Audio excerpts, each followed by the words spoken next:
Mesdames et messieurs, bonsoir et bienvenue aux 20h d'Évasion Guinée. Tout de suite les titres de cette édition d'information. Les fidèles chrétiens célèbrent cette nuit Noël ou la fête de la Nativité.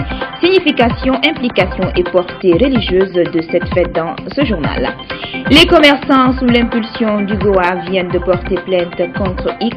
Ils l'ont fait savoir ce lundi lors d'une conférence de presse. Les raisons de cette démarche, c'est dans cette édition. Et puis les festivités de l'an 2 de l'investiture de chef de l'État se sont déroulées récemment dans la ville de Zérékoré. Certaines personnalités présentes à ce rendez-vous ont pour la circonstance qualifié le bilan du professeur Alpha Condé de positif. C'est tout pour les titres. Encore une fois, bonsoir et bienvenue à tous. Le gouvernement guinéen a obtenu à Bruxelles vendredi dernier la signature de l'accord pour le déblocage du 10e FED, Fonds européen de développement. L'enveloppe s'élève à plus de 235 millions d'euros. Elle devrait servir à appuyer le gouvernement guinéen dans ses efforts de réduction de la pauvreté. Pour en savoir davantage, Ibrahima Souriari Yansane a rencontré le ministre délégué au budget. Explication. Le Fonds européen pour le développement accordé à la Guinée s'élève à quelques 235 millions d'euros. L'enveloppe est repartie en deux. La première partie est de 174 millions d'euros et la seconde 61,5 millions d'euros. C'est un don non remboursable qui vient appuyer le gouvernement guinéen dans sa politique de réduction de la pauvreté, explique le ministre guinéen délégué au budget. Il s'inscrit dans le cadre du programme d'aide de l'Union européenne en faveur des pays en développement. Qu'est-ce qui a prévalu à la signature de cet accord? C'est d'abord l'ensemble des efforts de redressement de l'économie et ensuite de l'apaisement du climat politique que le président de la République, le François Alpha Condé, a amorcé depuis son accession au pouvoir, qui a permis à la CENI, à la nouvelle CENI, de proposer un chronogramme crédible pour l'organisation des élections législatives. Et c'est toutes ces réformes qui ont prévalu à la signature de cet accord. L'accord a été signé vendredi dernier à Bruxelles par le ministre d'État à l'économie et aux finances et celui des affaires étrangères. Selon Mohamed Diaré, le décaissement de l'enveloppe A, soit 174 millions d'euros, se fera après l'organisation des élections législatives et 48% de ce montant sera alloué au développement des infrastructures. Et la particularité aussi, c'est que d'autres ONG, organisations de la société civile, bénéficieront également de ce financement. L'argent qui va venir sur la Guinée n'a pas de couleur. Quand on va investir sur nos routes, quand on va investir dans la bonne gouvernance, quand on va investir dans les hôpitaux, l'adduction d'eau, ça n'a pas de couleur, ça n'a pas de parti politique. C'est pour la République de Guinée. Les regards sont donc tournés vers les acteurs du processus électoral en vue de permettre à la Guinée de décaisser ce fonds pour le bénéfice des populations.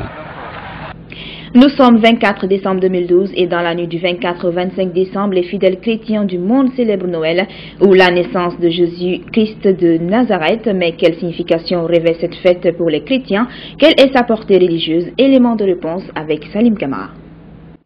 Le mot Noël serait issu du latin natalis relatif à la naissance. Le 25 décembre, commémorant à l'origine le solstice d'hiver, symbole de la renaissance du soleil, est la date de la célébration de Noël ou la nativité. Comme l'annonce la Bible, le sauveur du monde naît d'une femme vierge, Marie, comme l'avait prévu le Seigneur Dieu et annoncé le prophète Jean-Baptiste. C'est à Bethléem que naquit Jésus il y a plus de 2000 ans. Cette naissance est la bonne nouvelle pour les chrétiens.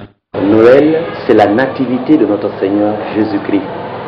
Noël, c'est Dieu qui s'incarne. C'est Dieu qui fait irruption dans l'histoire humaine.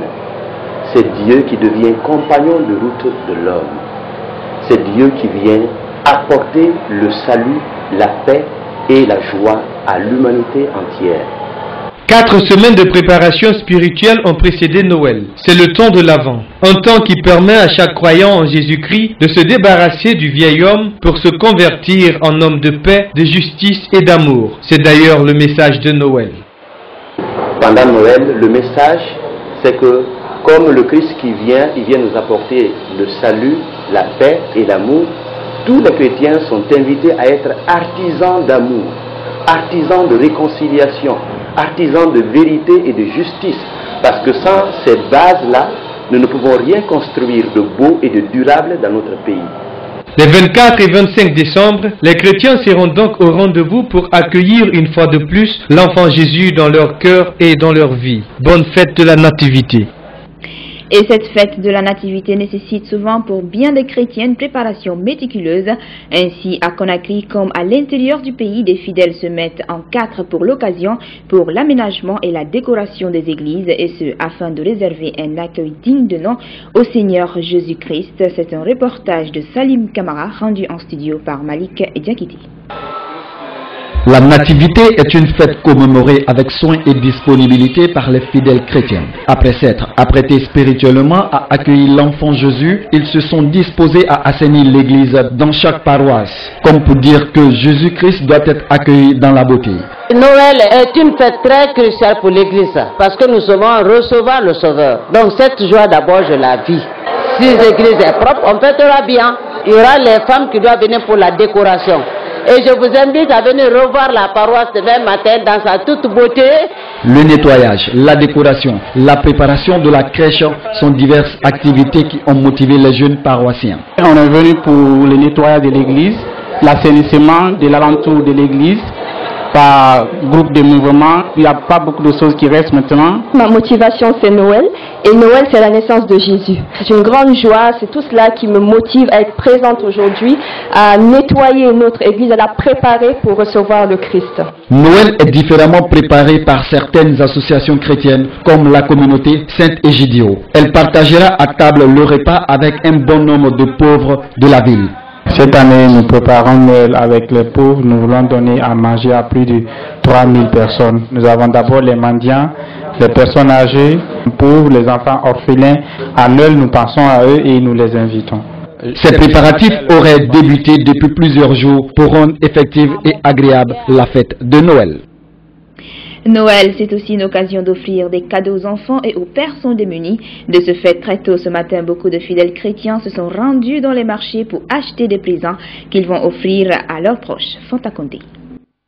Noël ne signifie pas tout simplement la fête de la Nativité, elle est aussi une occasion pour les familles chrétiennes d'échanger des cadeaux. Pour la petite histoire, cette tradition remonte à la naissance de l'enfant Jésus qui reçut des cadeaux de la part de certains rois de l'époque. En France, c'est au début du XIIe siècle qu'est née la coutume d'offrir des présents à Noël, une coutume qui s'est rapidement répandue dans d'autres pays. Et aujourd'hui, beaucoup de familles chrétiennes continuent à perpétuer cette tradition en offrant des cadeaux symbolique aux tout petits mais aussi aux personnes démunies. Une manière de partager avec eux l'esprit de solidarité qui entoure Noël. Noël, c'est la naissance de notre Seigneur le Sauveur, et dans sa prédication, il avait dit « Laissez les enfants venir vers moi ». Et une autre manière, il avait aussi affirmé que quiconque fait du bonheur, du bien à des enfants, donc c'est à lui qu'on a fait. Donc voilà la signification, le sens des cadeaux que nous offrons aux enfants à Noël. Cette année en Guinée, Noël intervient au moment où la conjoncture est difficile dans le pays, une situation que déplorent les commerçants qui n'ont pas eu à faire beaucoup de recettes. Ah vraiment, aujourd'hui c'est Noël, on est content, mais pas tellement, parce que avant, actuellement c'est pas les mêmes. Les situations c'est très difficile quoi.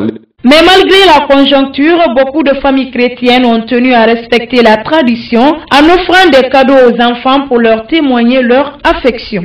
Aujourd'hui c'est Noël, je suis au marché pour chercher un petit cadeau pour ma petite. On paye souvent les cadeaux pour les enfants parce que Noël, non seulement Noël c'est pour les enfants, et raison pour laquelle chaque 1er janvier on organise une messe pour les enfants.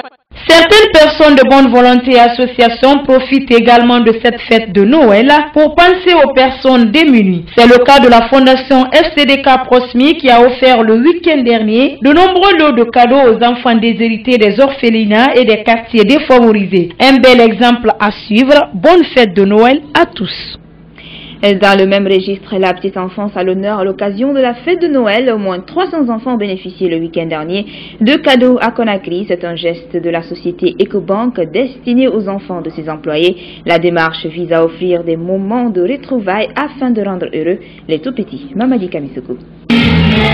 Noël est l'une des fêtes les plus importantes de l'année. Cette fête qui symbolise la naissance de Jésus-Christ permet aux familles entières, ou tout au moins ceux qui ont des choses en partage, de se retrouver pour des échanges de cadeaux. Depuis plusieurs siècles, Noël est aussi dédié aux enfants. C'est dans cette lancée que s'est déroulée cette cérémonie de remise de cadeaux aux enfants des employés d'Ecobank.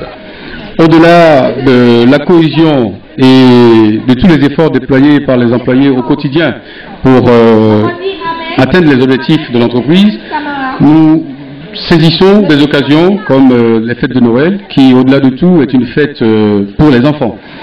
Nous saisissons ces moments-là pour rassembler toute la famille Ecobank, élargir aux enfants.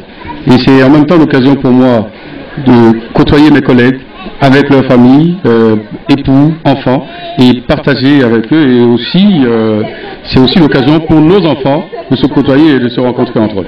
Au moins 300 enfants ont bénéficié de cadeaux des mains du bienfaiteur Père Noël, instant mis à profit par les bénéficiaires pour saluer le geste et d'exprimer leur joie. Je me sens bien, je suis content, très content. Je remercie les Ecobank pour me donner ce cadeau et je remercie encore mes parents. Je suis content, très bien, je vous remercie.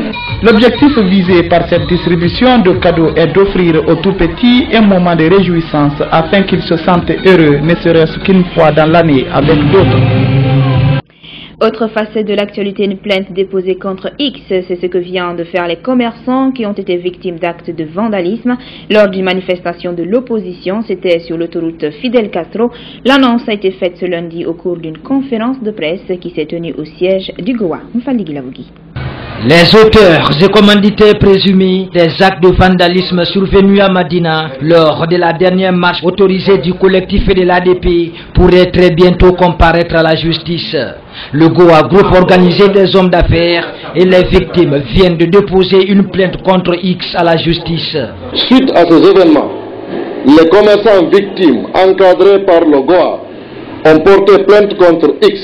Il faut signaler que les agressions à l'endroit des commerçants et de leurs biens ont toujours été constatées lors de chaque crise ou conflit en République de Guinée. À ce jour, beaucoup d'entre eux vivent dans des conditions misérables, faute de possibilités de refinancement inexistantes dans le pays. Le président du GOA, groupe organisé des hommes d'affaires, s'est dit préoccupé par des attaques dont sont victimes les opérateurs économiques. Trop, c'est trop.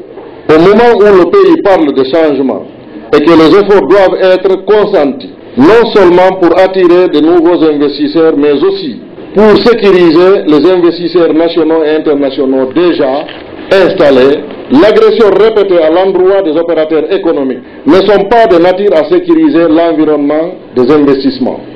Présentes à la conférence de presse, les victimes ont réitéré leurs revendications, d'où leur motivation de déclencher une action de justice. Moi, c'est mon véhicule qui a été vandalisé. Mais par contre, il y a des pères de famille qui ont tout perdu par rapport à cet acte. C'est l'impunité, personne n'en parle et ça reste comme ça. Et ils attendent à chaque fois qu'il y a une occasion, ils feront la même chose parce que derrière ils savent qu'il n'y aura rien. À travers cette plainte, le GOA, structure de défense des droits des opérateurs économiques guinéens, n'entend plus reculer face aux actes de vandalisme orchestrés pendant les marches politiques. Les pêcheurs du débarcadère de Teminentaï, c'est dans la commune de Kaloum, dans la peur d'être déguerpis à mesure que les travaux de construction de l'hôtel Chin avancent. Il faut dire que le chantier est quasiment contigu au débarcadère. Alors, pour diminuer la crainte des pêcheurs et leur apporter son soutien, le ministre du Tourisme, de l'Hôtellerie et de l'Artisanat s'est rendu sur les lieux ce lundi. Il a promis de trouver au plus vite une solution à leur crainte. Alpha Oumar Bari était sur ses pas. Voici son reportage. C'est suite aux multiples menaces de déguerpissement dont font l'objet les pêcheurs artisans du débarcadère de Teminentaï et sur invitation de l'association des jeunes pêcheurs que le ministre du Tourisme, de l'Hôtellerie et de l'Artisanat s'est rendu dans ce port. Après une visite guidée en compagnie des responsables du port et des délégués du ministère de la Pêche, Luceni Camara s'est réjoui de l'accueil dont il a fait l'objet avant d'appeler les pêcheurs au calme. Il les a promis qu'une solution sera trouvée à leurs problèmes. Il ne s'agit pas de les déguerpir, il faut trouver d'autres solutions pour pouvoir les permettre de continuer leur activité, qui leur permettent aujourd'hui de nourrir leur famille. Et vous savez, d'un moment donné, le problème de poisson s'était posé à Conakry et il a fallu donc l'abnégation de ces femmes-là, le courage de ces hommes pêcheurs pour alimenter notre population en poisson. Les trois ministères concernés par ce problème vont se retrouver dans les jours à venir pour faire des propositions concrètes pour une sortie de crise. Nous avons privilégié ce terrain de concertation, de dialogue et en concertation, bien sûr, avec les autres départements, parce que l'État est un individu et voudrait que nous dialoguons. Une fois que vous dialoguez, vous trouvez mieux les solutions aux problèmes que de venir par la force. Très satisfaites de cette visite, dans leur port, les femmes ont offert du poisson fumé au ministre du Tourisme et ont formulé des prières pour le bonheur et la prospérité de la Guinée. Le collectif des étudiants de la faculté des sciences médicales de l'université La Source et celui de Kofi Annan ont organisé hier dimanche une manifestation culturelle au stade de Nongo. Les initiateurs de cette manifestation se sont employés à sensibiliser notamment la couche juvénile sur les modes de transmission et de prévention du VIH-Sida. C'est un compte rendu de Diao Bachir, lu en studio par Billy Nankomakonde. Un match de football opposant les universités La Source et Kofi Annan. Des déclamations de poèmes, des pièces théâtrales sur le VIH-Sida ont été, entre autres, les moments forts de cette journée culturelle. À travers ces activités, le collectif des étudiants de la faculté des sciences médicales de l'université La Source a voulu attirer l'attention de la jeunesse sur les conséquences et les modes de transmission du VIH-Sida. En ce mois international de lutte contre le VIH-Sida, l'amer constat est que la jeunesse guinéenne qui constitue l'avenir de ce pays fait face à un éminent redoutable qui la décime. Cet ennemi qui trouve son vecteur au sein de cette jeunesse n'est autre que le syndrome d'immunodéficience humaine. Pour atteindre les objectifs de l'initiative dénommée Projet SIDA, Lansine Konaté sollicite l'appui des autorités. Le collectif des étudiants de la faculté des sciences médicales de l'université de La Source a décidé d'apporter sa contribution dans la lutte contre cette maladie. Les étudiants qui auront bénéficié de ce message seront priés d'aller continuer la sensibilisation des autres jeunes dans les quartiers différents. Considérant la jeunesse comme la pièce angulaire du développement d'un pays, le conférencier a invité la couche juvénile à s'abstenir pour éviter la pandémie. Lorsqu'on parle de 34 millions de PVVIH, il faut savoir que les 69% vivent en Afrique et que 80% de tous les médicaments utilisés pour soigner ces patients viennent d'ailleurs. En termes simples, nous avons les malades, les autres ont les médicaments. Le meilleur moyen de prévention reste l'utilisation correcte du préservatif. À cela s'ajoute bien évidemment l'abstinence et la fidélité réciproque. Il faut rappeler que le but recherché par le collectif des étudiants de la faculté des sciences médicales de l'université La Source est de bouter le VIH-Sida hors des établissements scolaires et universitaires de la capitale. La ville de Zérékoré vient de vibrer le temps de 2 jours au rythme des festivités de l'onde de l'investiture du chef de l'État.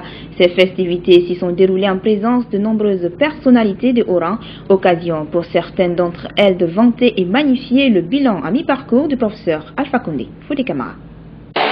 Organisé par l'association des promoteurs et sympathisants de la Guinée forestière APROSIF en abrégé, les manifestations marquant l'an 2 de l'investiture du professeur Alpha Condé en qualité de premier président démocratiquement élu de la Guinée indépendante se sont déroulées les 20 et 21 décembre à Zérékoré, chef-lieu de la région forestière.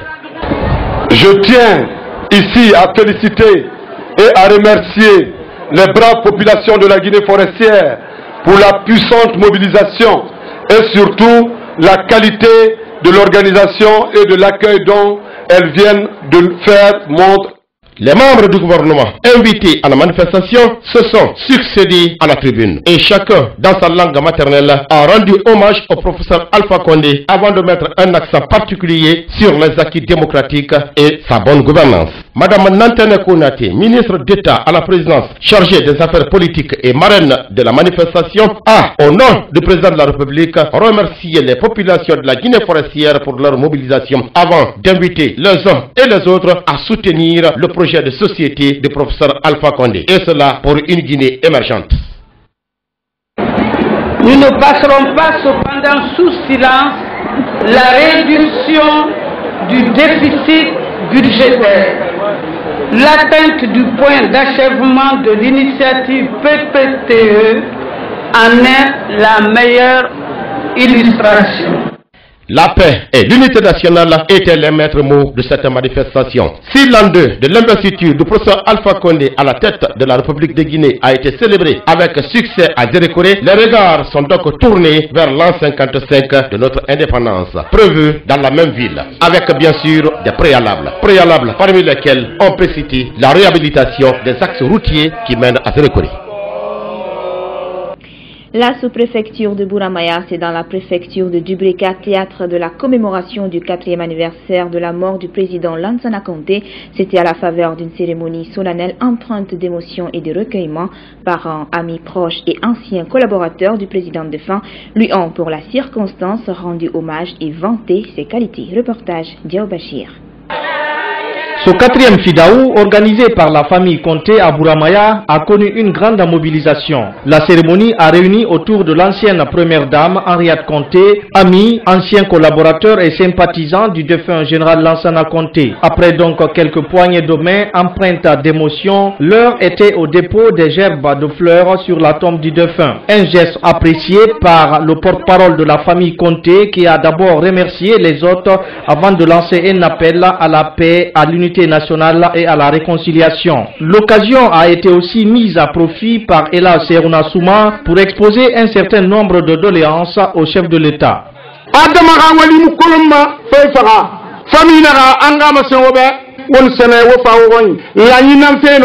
Président Alpha Condé, Ibar Warsa, Ibebe Balancer contre la famille reconnaît. Famille Naga, Ami Generation, Sori Nagambri Sugu, Arabin Luna, Arabin Bay. La cérémonie a été rehaussée de la présence d'imminentes personnalités du pays. Le ministre du Commerce, représentant le chef de l'État et le gouvernement, mesure à sa juste valeur la réussite de cette cérémonie. Les amis et anciens collaborateurs du fait général Lansana Conté reconnaissent en lui un homme qui a toujours œuvré pour la paix, l'unité et le développement de la Guinée.